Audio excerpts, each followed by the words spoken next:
Bonjour à tous. Je propose qu'on puisse échanger, partager sur quelques versets qui nous parlent de l'attitude, de cœur à avoir lorsqu'on s'attend au retour de Jésus-Christ. Et je vais m'appuyer sur le passage de Luc chapitre 12. Luc chapitre 12, je vais lire à partir du verset 35. Luc chapitre 12, verset 35. Il nous a dit ceci: restez en tenue de travail. Gardez vos lampes allumées. C'est Jésus qui parle. Soyez comme des serviteurs qui attendent le retour de leur maître, parti pour une noce. Dès qu'il arrive et qu'il frappe à la porte, il lui ouvre. Heureux ces serviteurs que le maître, en arrivant, trouvera en train de veiller. Vraiment, je vous l'assure, c'est lui qui se mettra en tenue de travail, les fera asseoir à table et passera de l'un à l'autre pour les servir.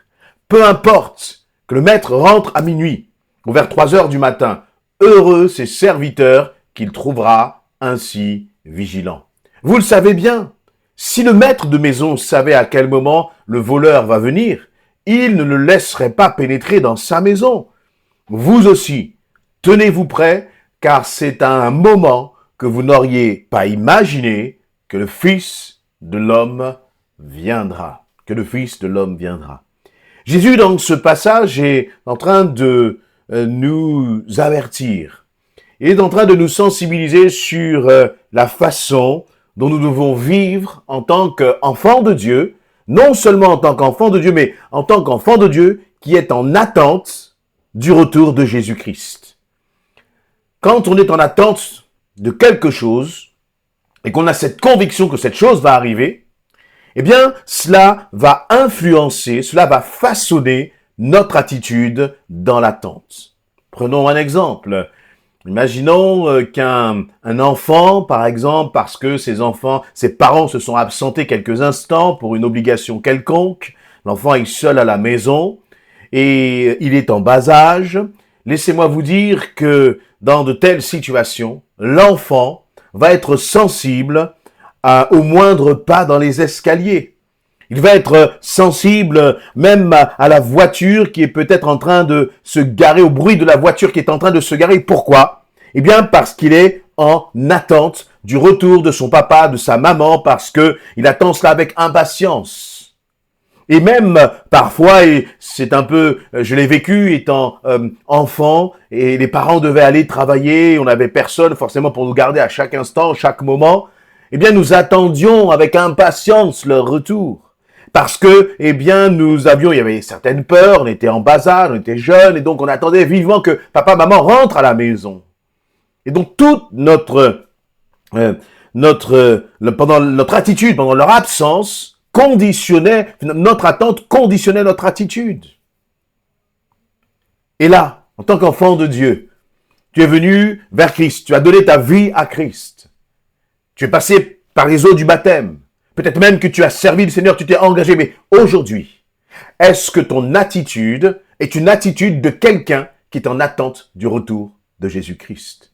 Est-ce que ton attitude aujourd'hui est une attitude qui manifeste que tu attends son retour? En tant qu'enfant de Dieu qui connaissons la Bible, bien sûr, nous savons que Jésus-Christ va revenir et j'espère que si ce n'est pas ton cas, tu réalises cela et tu saisis cette vérité parce que Jésus le dit, le Fils de l'homme reviendra. Et la question n'est pas de savoir quand il reviendra. La question n'est pas de savoir comment il reviendra.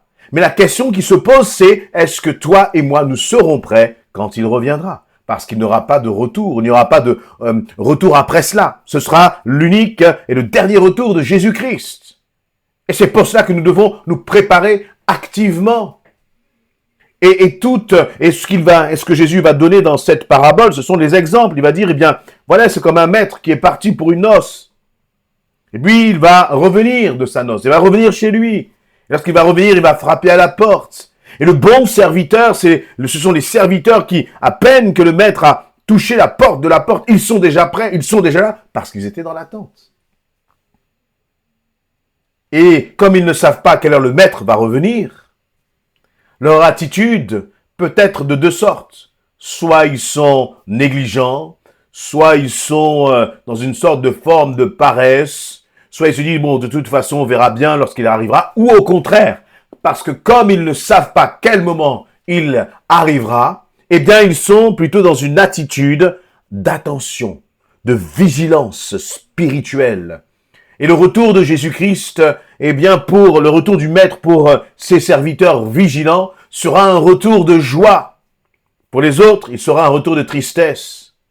Si Jésus revient maintenant là, tout de suite, est-ce que ce sera pour toi un retour de joie ou un retour de tristesse parce que tu l'auras négligé, parce que tu ne seras pas dans une attitude où tu attends son retour?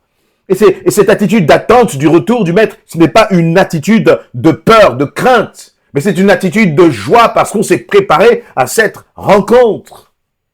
C'est comme la fiancée ou la future épouse qui va rencontrer l'époux. Elle va se préparer à cela.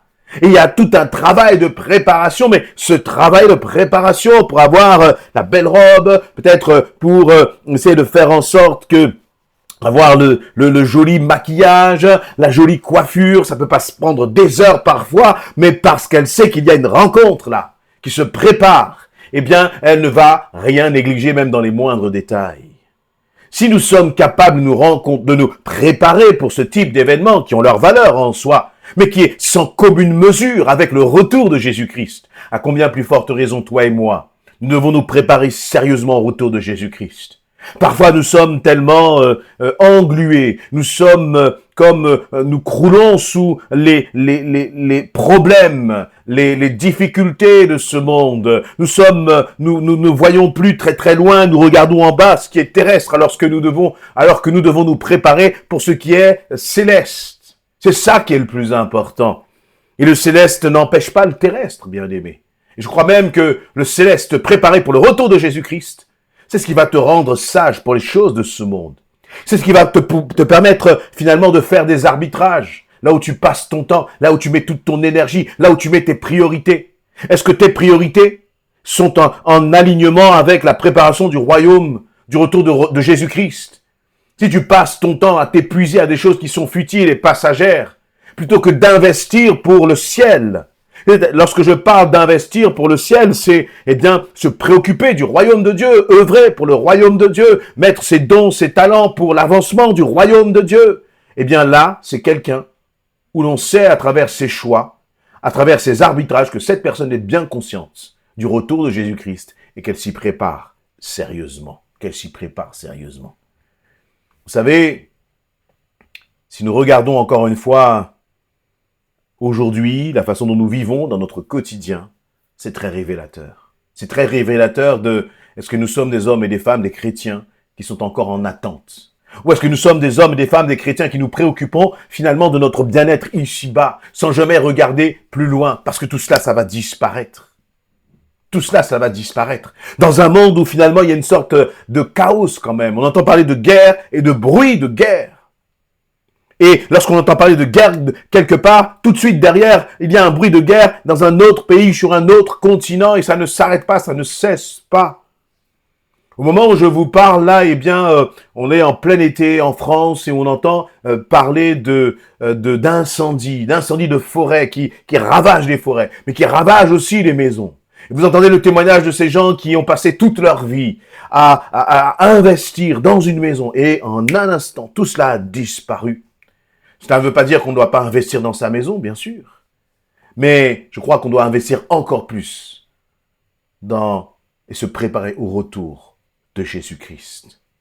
Et ce retour de Jésus-Christ, pour certains, ce sera un retour de joie, de fête. Parce que vous avez dit, heureux ces serviteurs que le Maître en arrivant trouvera en train de veiller. En train de veiller, soyons clairs, ce n'est pas que tu vas passer toute ta nuit à prier, toutes tes nuits à prier. Oui, mais de toute façon, si tu passes toutes tes nuits à prier, tu vas bien dormir à un moment, tu dormiras le jour. Et si le Seigneur revient le jour, tu reviendras alors que toi, tu es en train de dormir. Ce n'est pas une question de se dire, je vais passer des veillées à prier, ne jamais dormir parce que j'ai peur. Non. L'idée, c'est dans tes choix, dans tes activités, dans ton emploi du temps, est-ce que tu cherches d'abord le royaume de Dieu? Est-ce que tu mets Dieu en premier? Lorsque tu as un choix à faire, est-ce que tu te préoccupes dans ce choix, que ce choix puisse honorer Dieu? Ou est-ce qu'il va honorer ta propre chair? Et là, nous rentrons dans une dimension vraiment où nous apprenons à ne plus vivre pour nous-mêmes, mais nous apprenons à vivre pour le royaume de Dieu. Combien aujourd'hui vont à l'église pour recevoir le moi, et finalement on choisit l'église comme on choisit un restaurant, presque avec comme la note ou les commentaires qui ont été laissés sur l'église. Non, on choisit le royaume de Dieu pour s'y investir. Pour dire, Seigneur, je suis un serviteur. Et vous voyez, dans ce verset 36, il nous est dit, soyez comme des serviteurs qui attendent le retour de leur maître. Mais avant même d'aller plus loin, avant d'être des serviteurs qui attendent le retour de leur maître, j'aimerais qu'on puisse saisir la nécessité déjà de revêtir une mentalité de serviteur. Heureux ces serviteurs que le maître en arrivant trouve en train de veiller. Déjà, est-ce que dans ton cœur, dans ton esprit, dans ta tête, tu te dis, je vais être un serviteur de Dieu. Je vais être quelqu'un qui se met au service du royaume de Dieu. Au service du royaume de Dieu, au service des autres, au service de l'église, là où le Seigneur m'a appelé à être au niveau local, par exemple. Je vais être ce serviteur. Et puis ensuite, vous avez le serviteur qui a cette attitude de celui qui attend le retour du maître.